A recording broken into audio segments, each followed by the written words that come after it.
chapter 18. The Levitical priests, indeed the whole tribe of Levi, are to have no allotment or inheritance with Israel. They shall live on the food offerings presented to the Lord, for that is their inheritance. They shall have no inheritance among their fellow Israelites. The Lord is their inheritance, as he promised them.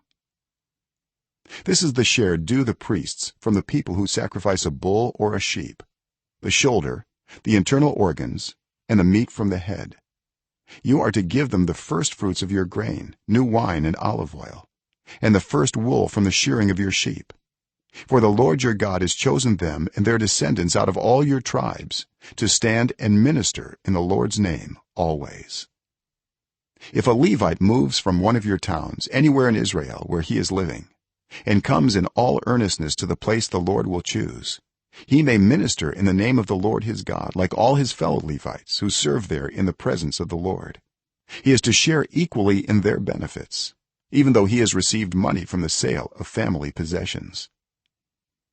When you enter the land the Lord your God is giving you, do not learn to imitate the detestable ways of the nations there.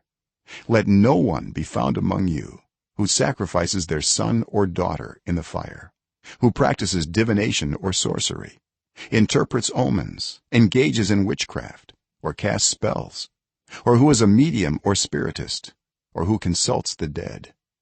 Anyone who does these things is detestable to the Lord. Because of these same detestable practices, the Lord your God will drive out those nations before you. You must be blameless before the Lord your God. The nations you will dispossess listen to those who practice sorcery or divination. But as for you, the Lord your God has not permitted you to do so. The Lord your God will raise up for you a prophet like me from among you, from your fellow Israelites. You must listen to him. For this is what you asked of the Lord your God at Horeb on the day of the assembly, when you said, "Let us not hear the voice of the Lord our God, nor see this great fire any more, or we will die."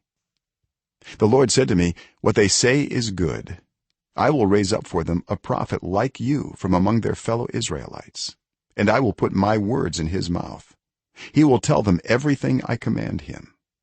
I myself will call to account anyone who does not listen to my words that the prophet speaks in my name.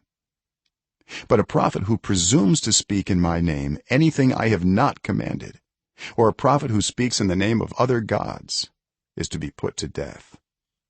You may say to yourselves, "How can we know when a message has not been spoken by the Lord?" If what a prophet proclaims in the name of the Lord does not take place or come true, that is a message the Lord has not spoken. That prophet has spoken presumptuously, so do not be alarmed.